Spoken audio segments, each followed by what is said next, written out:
The tension in the courtroom is suffocating. The sound of Robert's voice cuts through the air like a blade.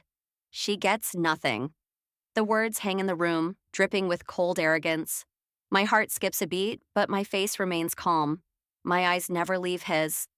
Everyone else in the room holds their breath, waiting for my reaction. Did he really just say that? Before we continue, please hit the like button, subscribe to the channel, and turn on the notification bell for updates. But then I smile. Not a petty, spiteful smile, but one filled with quiet, knowing confidence. That's fine, I say, my voice steady, unwavering. The lawyer looks at me, confused. The judge, her gavel still in hand, stares between us. Robert's face turns bright red, a mix of disbelief and frustration. He's used to winning, always used to getting what he wants. But this is different. I can feel the room shift, the energy in the air suddenly electric. The silence is deafening, but in my mind, it's almost peaceful. I didn't come here for a fight about money. I came for something far more valuable. The lawyer, who had been flipping through papers moments before, stares at me. Robert's eyes narrow in disbelief. He's already expecting to walk away with everything. After all, he built it all. Or so he thinks. But something deep inside me knows that this story is far from over. I sit back in my chair, the anticipation building with every passing second. I'm not going to beg for anything. I don't need what he has. But I will leave with something far more precious than any amount of money. The judge finally clears her throat, and the room falls into an eerie stillness. Then she looks at me with sharp eyes. "Ms. Brighter," she says, "what exactly do you want from this divorce?" Her question hangs in the air, heavier than any gavel strike. My answer will change everything. But what am I truly after? The clock ticks on. All eyes are on me, and in this moment, I realize this is my moment to take control. And when I speak again, it won't be to ask for money. It'll be to reclaim something far more important. Before we dive back into the courtroom, let me take you back a few years. Back to a time when Robert and I weren't just a couple. We were a team. We were partners. But somewhere along the way, I stopped being part of the plan. Somewhere along the way, I stopped being seen. It wasn't always like this. Robert and I met in our mid-20s, both ambitious and hopeful. We had big dreams, dreams of building something incredible together. I supported him in ways that I thought mattered, staying up late to help him with proposals, managing our finances, planning our future. But somewhere along the way, I lost my place in the picture. Robert's career started taking off, and mine took a back seat. I put his success ahead of my own. I thought that was what a good wife did. I believed that supporting his dreams meant sacrificing mine. But as the years passed, I couldn't ignore the fact that I was vanishing into the background. It wasn't just the little things, like being ignored at dinner or dismissed in meetings, but the bigger moments too. One evening, we were having dinner with some business associates when Robert said something that stuck with me. "It's my empire, not ours." At the time, I laughed it off. I'm thinking it was just a slip of the tongue. But it wasn't. Deep down, I knew he meant it. Robert had begun to see his success as something solely tied to his efforts. And my role? Well, it didn't matter anymore. As time went on, Robert became more focused on growing his business, at the expense of our relationship. I knew something wasn't right when he started making decisions without consulting me. I remember the day he signed a huge contract without asking my opinion, something that would affect both our financial future and the company. He didn't even tell me about it until it was done. "I handled it, Anaya," he said, as if that should have been enough. That was the moment I realized I wasn't part of his life anymore. Not truly. But it wasn't just the business decisions, it was the emotional distance. He wasn't just ignoring my input. He was ignoring me. The worst part was that I let him. I didn't want to fight. I thought that maybe if I stayed quiet long enough, he'd remember the person I used to be, the person who helped him get here. But Robert had already made his decision.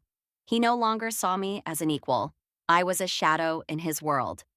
Fast forward to the divorce proceedings. Here we were, his lawyer sitting beside him, trying to push for a settlement that would leave me with nothing. Robert's words in the courtroom echoed in my mind. "She gets nothing." I could feel the weight of his words pressing down on me. But this time, I didn't feel small. This time, I was in control. I looked at Robert. His arrogance was almost palpable, but what he didn't know was that I had something he wasn't prepared for, something I hadn't shown him all these years. What was I about to reveal? What was I holding back? The courtroom fell into an uncomfortable silence as I spoke those words. That's fine. Robert's arrogant expression faltered for just a moment. He hadn't expected me to respond so calmly, especially not after the way he'd dismissed me. It was as if the years of frustration, resentment, and feeling invisible had all converged into this one moment. Everyone in the room was waiting for me to crack.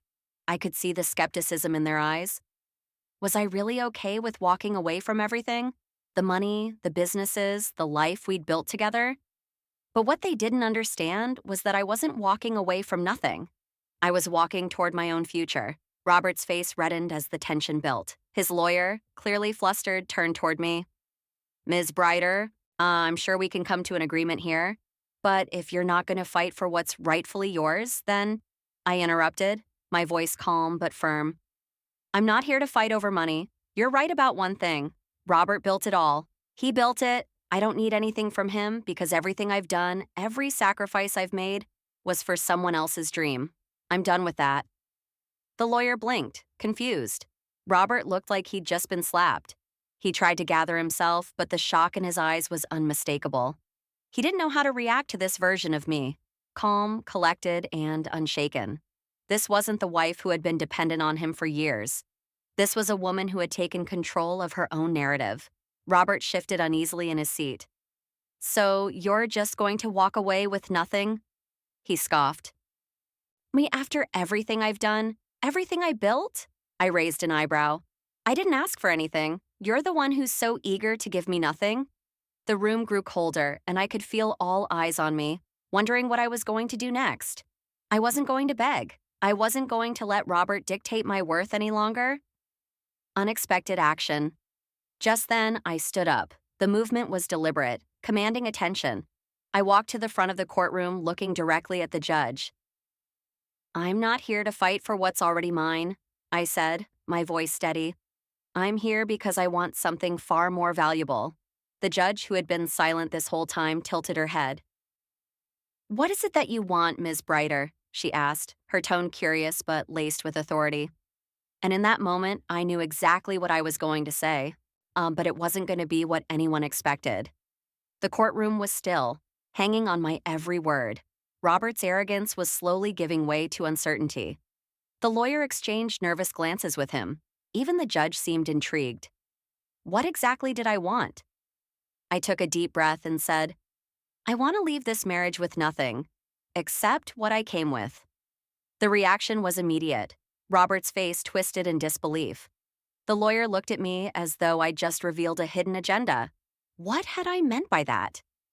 The room fell into an eerie silence, the tension so thick you could cut it with a knife. I could feel Robert's eyes boring into me, his confusion turning to frustration. What do you mean you came with nothing? He spat, his voice rising. Everything I've built on my own. You've had nothing to do with it. But the words didn't rattle me.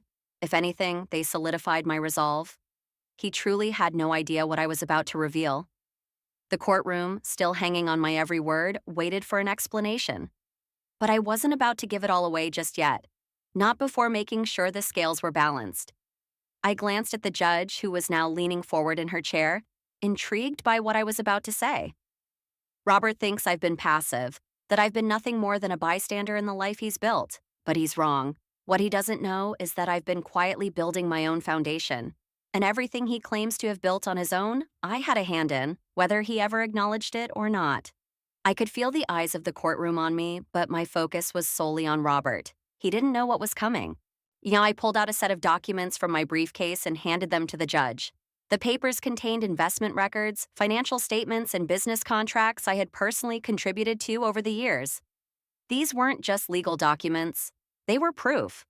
Proof that while Robert may have signed the deals, I was behind the scenes, working just as hard, managing the accounts, structuring deals, advising on major decisions. I had kept quiet for so long, but I had never been invisible. and now I was showing the world that I was just as much a part of this empire as he was. Robert's face went pale as he flipped through the papers. His arrogance began to crumble, piece by piece. He couldn't believe what he was seeing. All this time, he had been so sure of his dominance in the marriage, in the business, in the world.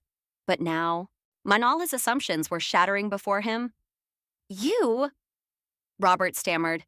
"You can't be serious. This is ridiculous." His voice was shaking. The lawyer, who had remained silent until now, cleared their throat and turned to Robert. "Mr. Brighter," they began cautiously, this changes everything. If what Miss Brighter is presenting is accurate, it's clear she had more involvement than you ever acknowledged." The lawyer turned to me, nodding slowly. "You may not be entitled to all of what he has, but you're certainly entitled to a fair share." Robert stood up suddenly, pacing back and forth. His hands were shaking with anger, his mind racing as he tried to come up with a way to salvage his position. The judge watched him carefully, her gaze unflinching. "Ms. Brighter," she said calmly, "this will require further review. We'll reconvene tomorrow.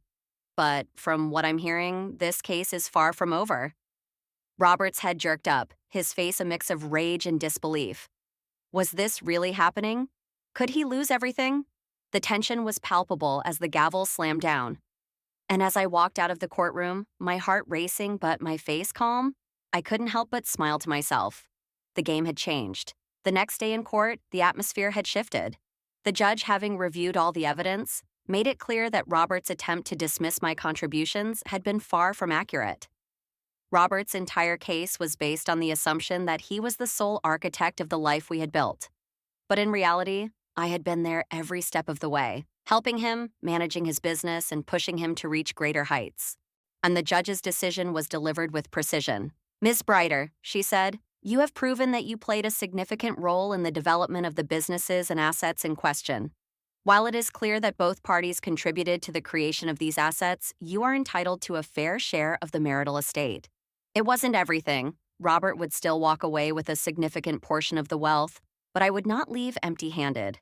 I wasn't just walking away with money, I was walking away with my dignity, my independence, and most importantly, my own worth recognized in a way it never had been before.